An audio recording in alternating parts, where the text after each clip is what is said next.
Hello students. इस video में हम एक नया टॉपिक स्टार्ट कर रहे हैं। चैप्टर का नाम है क्वाड्रेटिक इक्वेशंस। नाम तो पता होगा। बोलते हैं 10th क्लास का ये सबसे डिफिकल्ट चैप्टर्स में से एक है। बट अगर एलजेब्रा ठीक से सीख चुके हो तो मैं बोलता हूँ बहुत आसान है। क्वाड्रेटिक पॉलिनोमियल, क्वाड्रेटिक इक्वेशन, ये सब अगर क्वाड्रेटिक पॉलिनोमियल अगर क्लियर है क्या है तो क्वाड्रेटिक इक्वेशन भी क्लियर है। क्या होता है quadratic polynomial? Polynomial in degree 2, यही होता है ना, polynomial in degree 2। Example, x square plus 7x minus 5, 9y square plus 25y minus 7, something like that. एक एल्जेब्रिक एक्सप्रेशन जिसमें एक वेरिएबल हो, हाँ दो वेरिएबल में भी क्वाड्रेटिक हो सकते हैं, x square plus y square plus 3xy minus 9y plus 27। दो वेरिएबल के भी क्वाड्रेटिक हो सकते हैं, बट हमें सिर्फ एक वेरिएबल वाले को डिस्कस करना है। तो हम लोग ऐसा मान लेंगे कि ऐसे कोई पॉलिनोमियल नहीं होता है। अपने सिलेबस के लिए हम लोग ऐसा मान लेंगे कि ऐसा कोई भी पॉलिनोमियल नहीं होता है।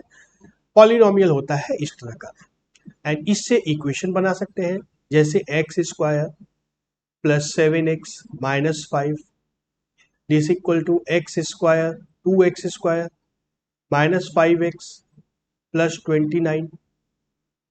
इस तरह का एक इक्वेशन हो सकता है। सारे टर्म्स को एक साइड में इकट्ठा करेंगे, जैसे ये एक्स स्क्वायर लेफ्ट साइड में जाएगा तो x square minus 5 minus 7 minus 12x square plus 5 and plus 29 plus 34 is equal to 0। इस फॉर्म में जब एक इक्वेशन होगा, इस फॉर्म में जब इक्वेशन होगा तो उसको हम लोग क्या बोलेंगे? Quadratic equation. ठीक है। राइट हैंड साइड में जब जीरो होता है तो सॉल्व करने में सहूलियत होती है। यह सॉल्व करने के लिए हम लोग को राइट हैंड साइड में जीरो चाहिए, तो क्वाड्रेटिक इक्वेशन में हम लोग राइट साइड में जीरो रखते हैं। एक जनरल इक्वेशन की बात करें तो क्या होता है? एक a x square plus b into x plus C is equal to 0। ये एक जनरल क्वाड्रेटिक इक्वेशन है। इसी इक्वेशन को हम लोग को सॉल्व करना सीखना है इस चैप्टर में। आसान ही होना चाहिए, देखने में तो आसान लग रहा है। हाँ, यहाँ पे कोई दो इक्वेशन की जरूरत नहीं है। लीनियर इक्वेशन में हम लोग को दो दो इक्वेशन चाहिए थे, यहाँ पे सिर्फ एक इक्वेशन चाहिए। एक वेरिएबल एक इक्वेशन। दो वेरिएबल वाले इक्वेशंस को हम लोग बिल्कुल टच नहीं करेंगे। ठीक है, चलो आगे चलते हैं। जैसे example, suppose a charity trust decides to build a prayer hall having a carpet area of 300 square meters with its length 1 meter more than twice its breadth. What should be the length and breadth of the hall? क्या है? Charity trust है, कोई charity trust है जो एक prayer hall बनाना चाहते हैं, जिसका एरिया 300 स्क्वायर मीटर चाहिए। और क्या कंडीशन है? Length is 1 metre more than twice its breadth. मतलब एक रेक्टेंगुलर हॉल बनाना का प्लान है। रेक्टेंगुलर हॉल कुछ इस तरह का बनाने का प्लान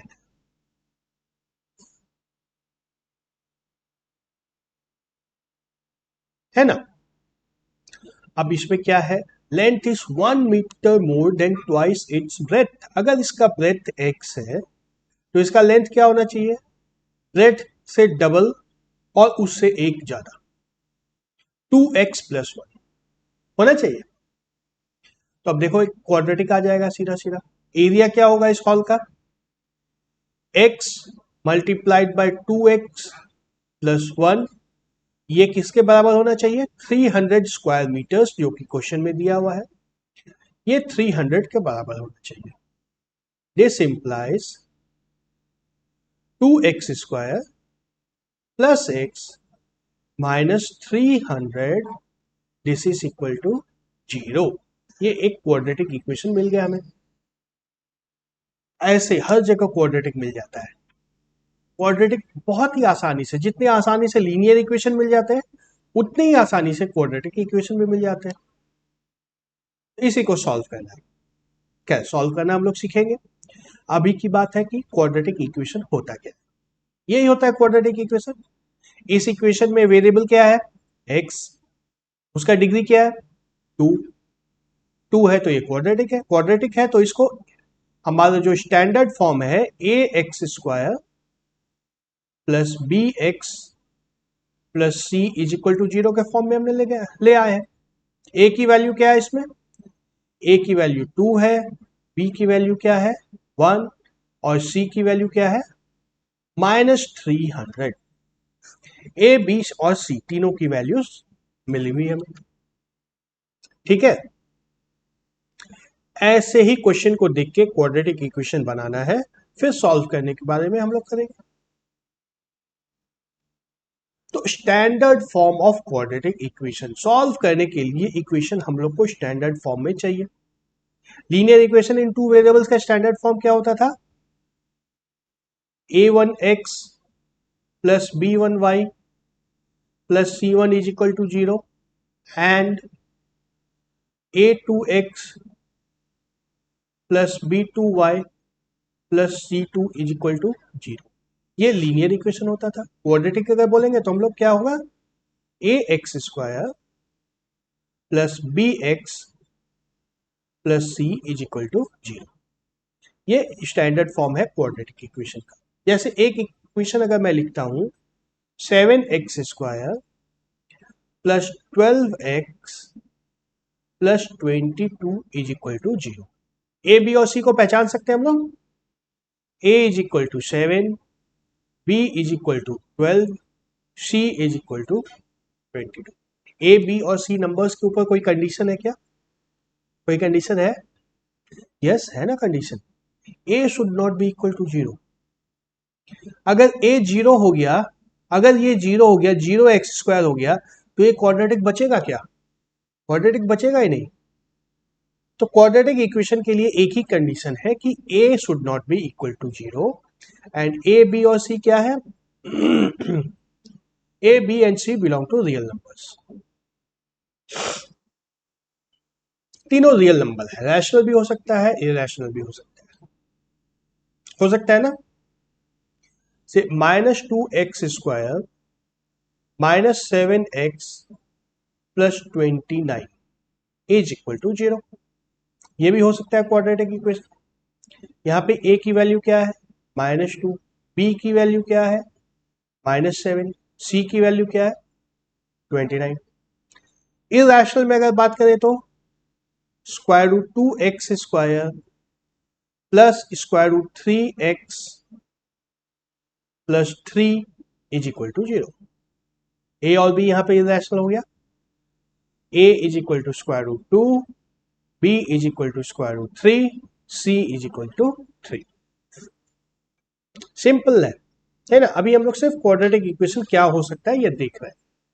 जैसे अगर रैशनल नंबर ले ले ए बी और सी को तो क्या होगा 5x square plus 7x divide by 2 plus 9 is equal to 0। यदि ऐसा इक्वेशन होता है तो क्या होगा, ब्रेक करके लिख लो इसको, 5/2x square plus 7/2x plus 9 is equal to 0। अब तो दिख रहा है ना, a क्या होगा 5/2, b 7/2, c 9। a 0 नहीं हो सकता है, b या c 0 हो सकता है। 17x square plus 12 is equal to 0। ये भी एक क्वाड्रेटिक इक्वेशन है। यहाँ पे a की वैल्यू क्या है 17, b की वैल्यू 0, c की वैल्यू, c भी 0 हो सकता है, x square plus x is equal to 0, है ना। यहाँ पे a की वैल्यू 1 है, b की वैल्यू 1 है, c की वैल्यू 0 है। b और c दोनों भी 0 हो सकते हैं। X square 3x² is equal to 0, ऐसा भी हो सकता है। a is equal to 3, b is equal to 0, c is equal to 0, ऐसा भी हो सकता है। इतने अलग अलग तरीके से हम लोग क्वाड्रेटिक इक्वेशन बना सकते हैं, but the common thing is ax² plus bx plus c is equal to 0, इस पे सेट होना चाहिए। And a should not be equal to 0, a b and c तीनों should belong to real number. ये r बोले तो real numbers, rational या irrational दोनों चलेगा, रियल नंबर होना चाहिए।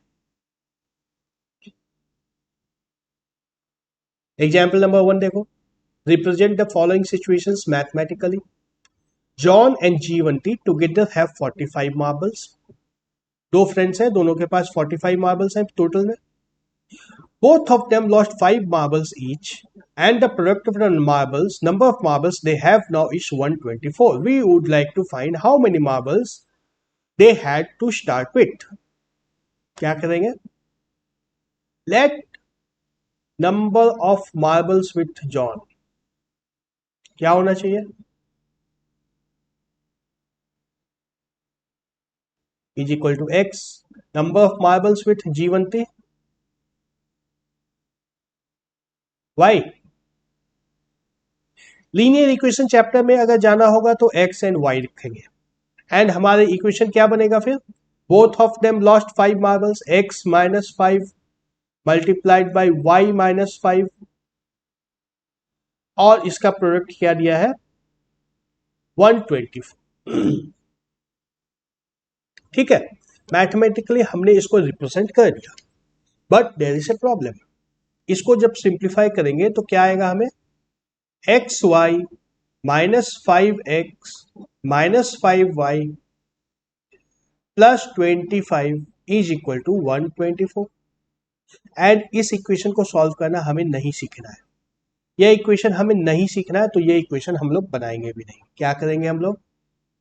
सिंगल वेरिएबल में काम कर लेंगे। ये y के जगह पे क्या रख सकते हैं? क्या रख सकते हैं?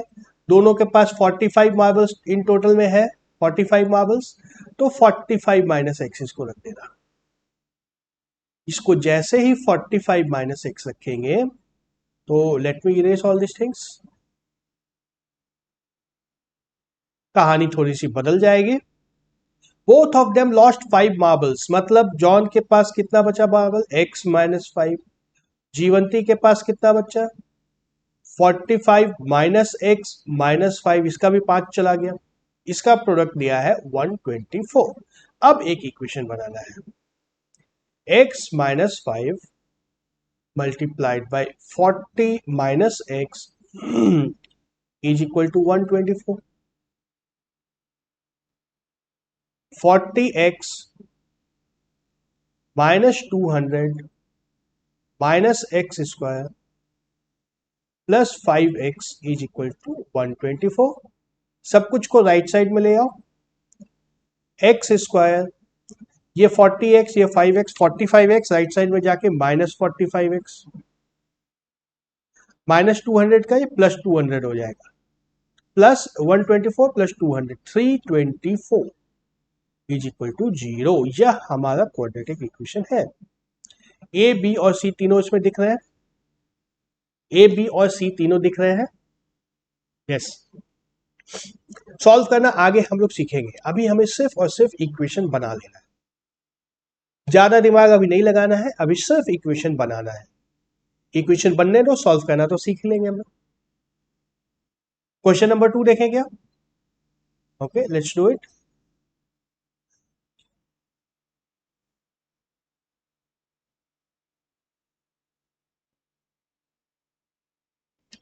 Yes, cottage industry produces a certain number of toys in a day.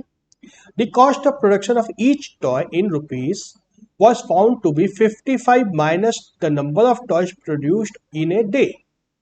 On a particular day, the total cost of production was 750 rupees. We would like to find the number of toys produced on that day. क्या करना है? सबसे पहले तो let number of toys produced,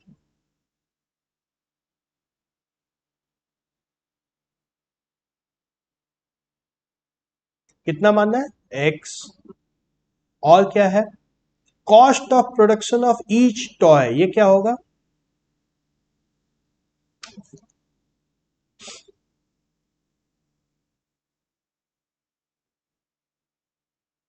55 minus number of toys, 55 minus x.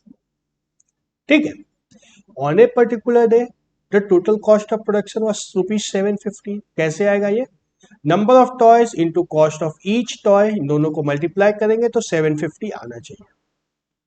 x multiplied by 55 minus x, this is equal to 750। 55x minus x square is equal to 750। सब कुछ को right side में ले जाना। x square minus 55x plus 750 is equal to 0। ये quadratic equation हम लोग के जाने माने फॉर्म में है। a की वैल्यू कितनी आई है? 1, b की वैल्यू -55 और c की वैल्यू 750। ऐसे क्वेश्चन को पढ़ करके क्वाड्रेटिक इक्वेशन बनाना है और क्वाड्रेटिक इक्वेशन बनाने के बाद फिर उसको सॉल्व भी करना है। Check whether the following are quadratic equations और नॉट। चेक कर ले। ओके।